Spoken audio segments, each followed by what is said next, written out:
Hey Jay, I was hoping you can give me some advice on how to deal with unconscious bias in the workplace, especially for women.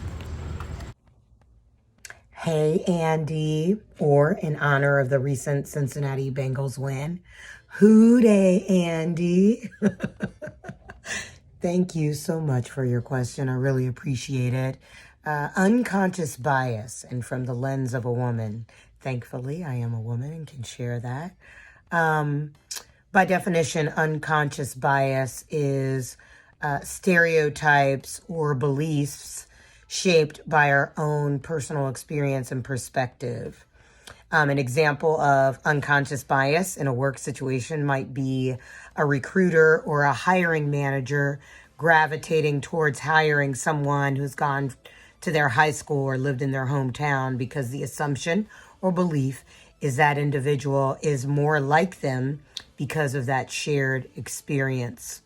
For me, unconscious bias, because of the unconscious piece of it, offers an opportunity to educate. I'm all about educating people. I think that's really important. But I think you can be real and still be respectful.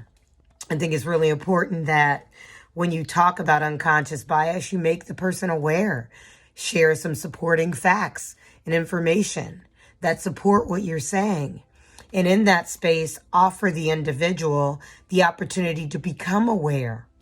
And once that person is aware, then it's a whole different conversation, because conscious bias requires a check and often a checkmate, because once made aware, you are now responsible for the action and intention associated with said awareness.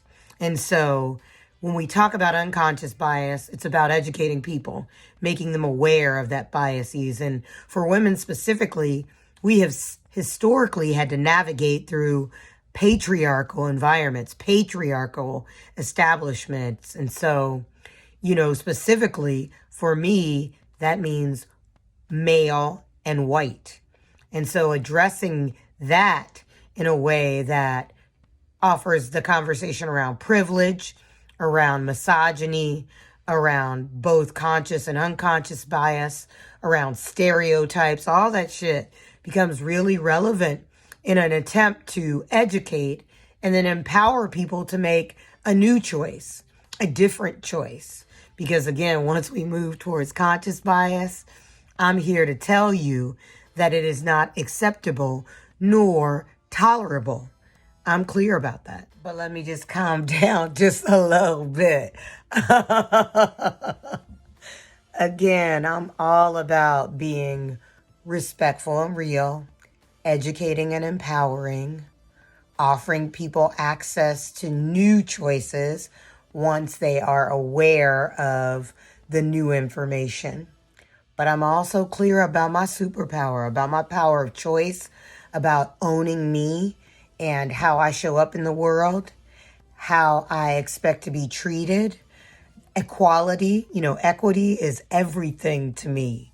And so being able to have that psychological safety, have that place where I can show up as my full authentic self without worrying about you and your biases is really important to me.